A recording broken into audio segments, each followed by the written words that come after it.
તો મિત્રો મારી ફેમિલી હારે મારી ધર્મપત્ની હંગાત વિડીયો બનાવો શું ગુનો છે? એની રોજની એક પોસ્ટર બનાવતા હોય તો એને પોતાનું નામ શું છે એટલું સમજી જવું પડે ને, એમાં કોઈએ લાંબુ ઉતરવું ના જોઈએ. આમ તો અમે ગાંધી વિચારધારા વાળા છીએ, સત્ય અને અહિંસાને માનવા વાળા છીએ, પણ ક્યાંક ઝાંસીની રાણી લક્ષ્મીબાઈ કે ભગતસિંહ બનવું પડે ને તો એના માટેની પણ તૈયારી છે. તમારે ઝાંસીની રાણી બની જવું છે, પણ બેન એમ ઝાંસીની રાણી ના બને, કોઈના પરિવારને નાત બહાર કાઢો. પેલા શરૂઆતમાં ઓલા ડીજે વાળા એ જે હતા ભાઈ આપણે જાબડિયાની બાજુના આપણા યુવાનો, હવે એ વારંવાર આખોથી વિડીયા બનાવે. હવે તમને ખબર હશે કે વારંવાર વિડીયા બનાવે અને તમે જુઓ કે રોજની એક પોસ્ટ તો એ એમના પરિવારની હોય છે નથી હોતી. હવે રોજ પરિવારની જે એમની ધર્મપત્ની હોય કે દીકરી હોય કે ઘરના સભ્યો હોય એની રોજની એક પોસ્ટ બનાવતા હોય તો એને પોતાનું નામ શું છે એટલું સમજી જવું પડે ને, એમાં કોઈએ લાંબુ ઉતરવું ના જોઈએ. રોજની એક પોસ્ટ બૈરાના નામની બનતી હોય એમાં કાંઈ હોય ને,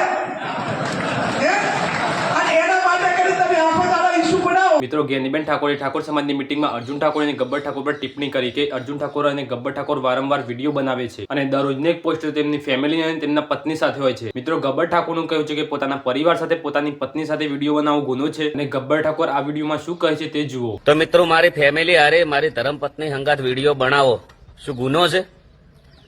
બેન દીકરીની વાત કરે છે તો બેન શું તમે બેન દીકરીમાં નથી આવતા?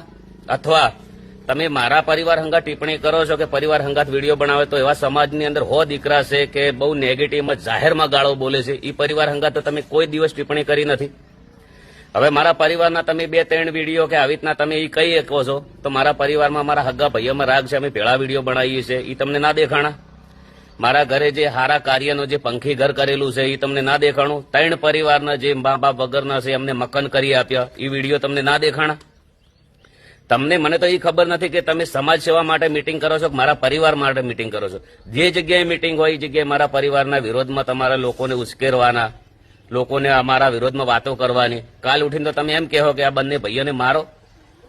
સત્તાનો ઉપયોગ સદઉપયોગ કરો, એનો દુરુપયોગ મત કરો. અને મને તો એ ખબર નથી પડતી કે બેન તમે આટલા નસીબદાર છો, આ હોદ્દો મળવો ને જે સાંસદ વાળો જેવા તેવા વ્યક્તિને નથી મળતો. એનો તમને આ હોદ્દો ડીજે વાળા હંગાર લડવા માટે મળ્યો છે કે ભુવાજી હંગાર લડવા માટે મળ્યો છે કે કલાકારો હંગાર લડવા માટે મળ્યો છે કે દશામાં હંગાર લડવા માટે મળ્યો છે? મને તો એ જ ખબર નથી પડતી. ભાજપના કાર્યકર્તા એટલા બધા સ્ટેજ ઉપર આવે છે, કેમ કોઈ વ્યક્તિ બોલતો નથી? વાત કરીએ તો તમે ન્યાય કરો તો હાસો કરો. તમારે એટલો બધો ન્યાય કરવાનો શોખ હોય તો તમે પોતે બંધારણ તોડી 10 દિવસ હતાઈ જો છો, પછી તમે ગોચા જડતા નથી. જે સમાજવાળા કોઈ બી આગેવાન તમારે ભેળા રહીને ખાવાનું, ભેળા રહીને દંડ લેવાનો, એક જણા કંથી દંડ લેવાનો, બીજા છોકરા સમાજ બહાર કાઢવાના. મેન મુદ્દાની વાત કરીએ કે તમે પંચાયત કેવી રીતે કરી. તમે કોઈ બી ના ઘરે જો છો અવસરની અંદર તો તમે ત્યાંથી 1.5 લાખ રૂપિયા લ્યો છો. અમે કોઈ બી ના ઘરે અવસરમાં જઈએ અમારા કુટુંબમાં ગાવા તો તમે અમને નાત બાર મૂકી દો છો, તો તમારે નાત બાર જવું જોઈએ. દંડ તમારે કરવાનો, તોડ તમારે કરવાનો, બંધારણ તમારે તોડવાનો. સમાજને તો શું તમે એકદમ ગોડી સમજો છો? અને આવા લોકો જે ખોટો ન્યાય કરે છે તમે એમ કહો છો કે આ લોકો આ પરિવારને સપોર્ટ કરવો નહીં, તો હું તો દિલથી કહું છું કે ભાઈ તમે તાર ફૂલ જ્ઞાનીબેનને સપોર્ટ કરો, મને સપોર્ટ કરતા ના. મને તો આખો સમાજ મને સમજે છે, મને જોણે છે ને, એ લોકો બધા સપોર્ટ કરવા વાળા છે. હું મારા પરિવાર ફેમિલી કુટુંબ હંગાત વિડીયો બનાવું, એમાં કોઈ મારા નેગેટિવ કોમેન્ટ તો કદી આવતી નથી. સત્તાનો ઉપયોગ સદઉપયોગ કરો. કોઈના કન સત્તા એટલી બધી રી નથી. અને મારા પરિવારનું નામ શું કહું, હવે તમે નાત બહાર કાઢી રહ્યા તો હજી તમે અમારો ચેડ મેળતા નથી. મિત્રો ગબ્બર ઠાકોરનું કહ્યું છે કે જ્ઞાનીબેન તમારે ઝાંસીની રાણી બની જવું છે, પણ એમ ઝાંસીની રાણી ના બનાય કોઈના પરિવારને નાત બહાર કાઢીને. તમારે ઝાંસીની રાણી બની જવું છે, પણ બેન એમ ઝાંસીની રાણી ના બનાય કોઈના પરિવારને નાત બહાર કાઢો, કોઈના કંથી તમે દંડ લ્યો, કોઈના પેટ ઉપર પાટું મારો.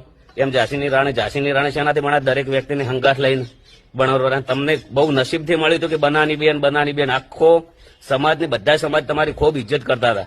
અત્યારે તમે 50% ડાયરિંગ તમે વિખવાદ પેદા કરી દીધો છે. હવે 13-14 લાખ 18 લાખ ફોલોવર હોય ને એમ ના હોય બેન. એના માટે અમારી મહેનત હશે, રાત દાડો અમે કોઈ સારા કાર્ય કર્યા છે ને કે સમાજ આટલો બધો ગોડો નથી કે 18 લાખ 13-14 લાખ લોકો અમને ફોલો કરે.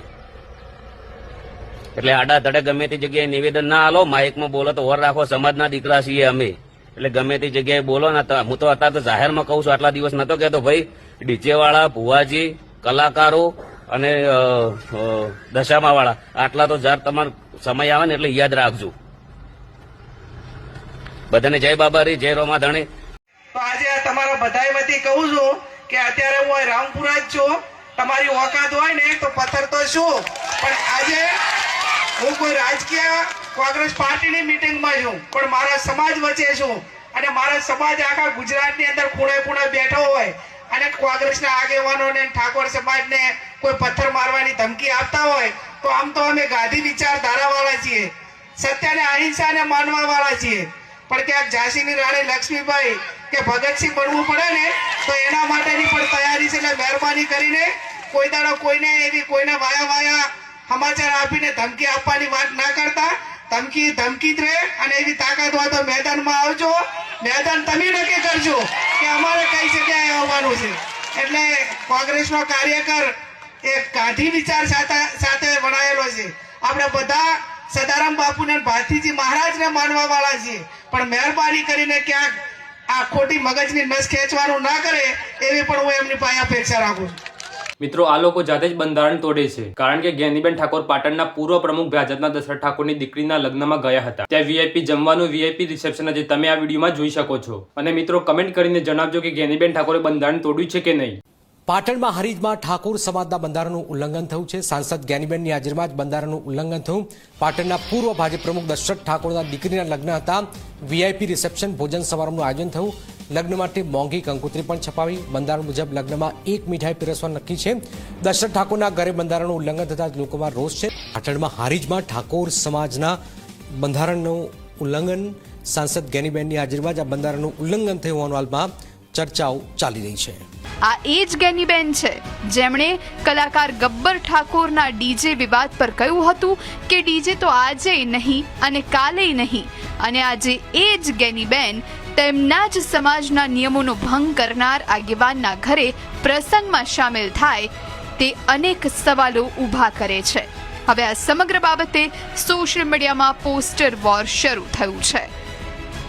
ખેર, હવે ગબ્બર ઠાકોર અને અર્જુન ઠાકોરની જેમ જ દશરથ ઠાકોરને પણ નાત બહાર કરાય છે કે પછી કોઈ દંડાત્મક કાર્યવાહી કરાય છે કે પછી ખરેખર સમાજના નિયમો માત્ર સામાન્ય વર્ગ માટે જ છે તે તો સમય આવીએ જ ખબર પડશે.